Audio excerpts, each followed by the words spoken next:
जैसे कि फिलहाल हमारे देश में लोकसभा के इलेक्शन का माहौल गरमाया हुआ है और साथ ही साथ कहीं ना कहीं हम सबको हमारी लोकशाही को बचाने की एक जिम्मेदारी भी निभानी है।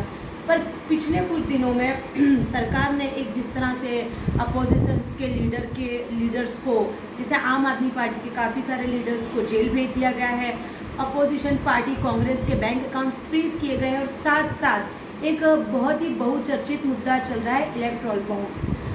देखने जाएं तो एक हम सामान्य व्यक्ति तरीके हम इलेक्ट्रॉल बॉन्ड्स क्या होता है, कुछ लोगों को तो उसके बारे में भी नहीं पता है, पर ये जानते हैं कि ये एक स्कैम, एक घोटाला है। तो आज के वीडियो में हम आपको बताएंगे इसके बारे में कि इलेक्ट्रॉल बॉन्ड्स क्या स्कीम है और किस तरह से हो रहा है। मैं हूँ आबिदा पठान और मेरे साथी हैं जर्नलिस्ट कुचेब। आप देख रहे हैं मेरी चैनल हक की आवाज़। 2017 में मोदी सरकार इलेक्ट्रल बॉन्ड्स की ये जो स्कीम लाई थी, इस स्कीम के अंदर ऐसा होता है कि हमें जाके एसबीआई में से इलेक्ट्रल बॉन्ड खरीदना होता है। वो बॉन्ड एक कूपन का काम करता है, जो कूपन जाके हम जो भी पार्टी जो व्यक्ति उसे खरीदता है, वो जिस पार्टी को डोनेट करना चाहता है, चंदा देना चाहता है, उस एक कूपन की तरह आप उस पार्टी को वो दे देंगे। अब वो पार्टी जाके एसबीआई बैंक से वो कूपन रिडीम कर सकती है, यानी वो पैसे चंदे के रूप में ले सकती है। अगर 15 दिन के अंदर वो कूपन यानी वो इलेक्ट्रल बॉन्ड रिडीम नहीं किया जाएगा तो उसका पैसा 15 दिन के अंदर प्राइम मिनिस्टर रिलीफ फंड में चला जाएगा।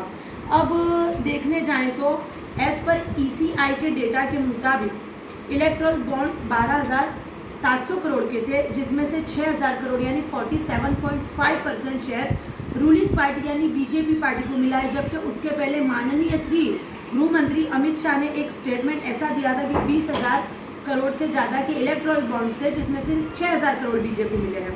उसके बाद जो द क्विंट ने एक एनालाइज किया था, जिसके मुताबिक टॉप 30 जो कंपनीज थी जिन्होंने इलेक्ट्रल बॉन्ड्स डोनेट किए थे, उनमें से 14 कंपनियों के ऊपर पहले रेट पड़ चुकी थी। अब जब 2017 में इलेक्ट्रल बॉन्ड की बीजेपी स्कीम लाई थी, तभी से एक जर्नलिस्ट उन्हें फॉलो कर रही थी, पूनम अग्रवाल, जिन्होंने 5 अप्रैल को और 9 अप्रैल को उस वक्त 2018 में जो इलेक्ट्रल बॉन्ड्स खरीदे थे, उन्होंने उनकी साइट पर, उनकी यूट्यूब चैनल पर ये वीडियो भी डाला था। उन दोनों बॉन्ड्स में खरीदने वाले का कोई नाम नहीं है, दोनों बॉन्ड्स सेम होते, सिर्फ उनके अंदर तारीख का फेर होता है। और जब उन्होंने उस बॉन्ड को चेकिंग के लिए फॉरेंसिक में दिया तो उससे पता चला कि उस बॉन्ड पे स्पेसिफाइड एक नंबर है जो सिर्फ अल्ट्रावायलेट रोशनी में देखा जा सकता है, और बॉन्ड पर खरीदने वाले का नाम नहीं है, जिससे वो बॉन्ड कौन खरीद रहा है, किस पार्टी को दे रहा है, उसका हमें कोई पता नहीं चलेगा। जबकि हमारे देश में एक आरटीआई का एक कायदा, एक रूल हमारी गवर्नमेंट ने बनाया है, जिसके मुताबिक भारत देश का हर नागरिक, उसको ये अधिकार, ये हक है कि वो गवर्नमेंट या किसी भी खाते में या किसी भी विभाग में आरटीआई करके ये जान सकता है कि क्या चल रहा है। हमारा ये हक बनता है। और हमें सबसे पहले हमें शुक्रिया अदा करना चाहिए सुप्रीम कोर्ट का, जिन्होंने एसबीआई को ये हुक्म जारी किया कि आप इलेक्ट्रल बॉन्ड्स रिलीज़ करो। पर एसबीआई ने ये बहाना बनाया कि इसके लिए तो हमें 3 महीने का वक्त चाहिए, ये काम तो इलेक्शन के बाद ही हो सकता है। पर एसबीआई को सुप्रीम कोर्ट ने फिर से फटकार लगाई और एसबीआई ने इलेक्ट्रल बॉन्ड्स का ये डेटा रिलीज़ किया, जिसको इलेक्शन कमीशन की वेबसाइट पर सबसे पहले 2 लिस्ट में किया गया था। एक लिस्ट में था कि किन किन लोगों ने इलेक्ट्रल बॉन्ड्स खरीदे हैं, और दूसरा लिस्ट ये था कि किन किन पार्टी को इलेक्ट्रल बॉन्ड्स दिए गए हैं, मतलब जिन्होंने रिडीम करे हैं। पर इन 2 लिस्ट से ये पता नहीं चलता था कि किस पार्टी को कितना चंदा मिला है।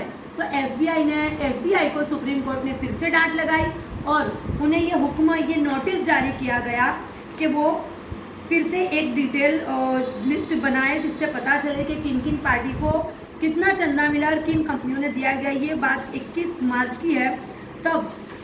और कुछ पार्टी, तब जब एसबीआई को ये हुक्म हुआ, उसके बाद कुछ पार्टियों ने, जिसमें जनता दल है, आम आदमी पार्टी है, डीएमके है, एडीएमके है, इन्हें पता था कि इनका डोनर कौन है, इन्हें किसने चंदा दिया है।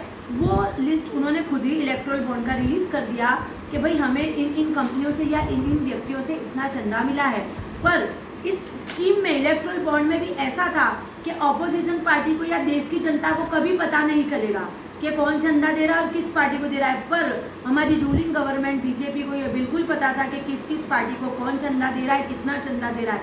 और जब एसबीआई को नोटिस मिलने पर जारी किया तब हमें पता चला कि एक्चुअल बॉन्ड 12,700 करोड़ के थे, जिसमें से 47.5% शेयर उनको दिए गए। अब दूसरी बात कि चंदा लेना या देना कोई गुनाह नहीं है, कोई स्कैम नहीं है, पर अगर कोई पार्टी चंदा ले रही है तो इसमें कुछ बुरा नहीं है, पर अगर उसके बदले में वो उस कंपनी को कोई काम दे रही है जो कंपनी करप्टेड है, जिस पे पहले से ईडी की रेड पड़ चुकी है, या वो टैक्स नहीं भर रही है, तो ये एक स्कैम है।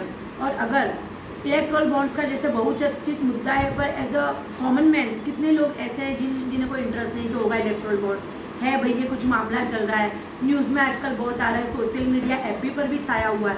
तो अगर हमें हमारा जो टैक्स, हमारा पैसा है, हमारा देश है, हमारी लोकशाही को हमें बचाना है, तो इस बार हमें जागरूक होना है, हमें इंडिया गठबंधन को जिताना है। और इलेक्ट्रल बॉन्ड जो थोड़ी बहुत मेरे पास जो माहिती थी वो मैंने आपसे शेयर करी है। और अगर आप चाहते हैं कि हमारा देश तानाशाही की तरफ ना जाए, हमारी लोकशाही बचे, तो इस बार हमें इंडिया गठबंधन को जिताना है। और हमें ये जानकारी रखनी है कि हमारा पैसा कहाँ जा रहा है, किस तरह जा रहा है, और हमें सबसे ज़्यादा धन्यवाद देना है सुप्रीम कोर्ट को। Thank you.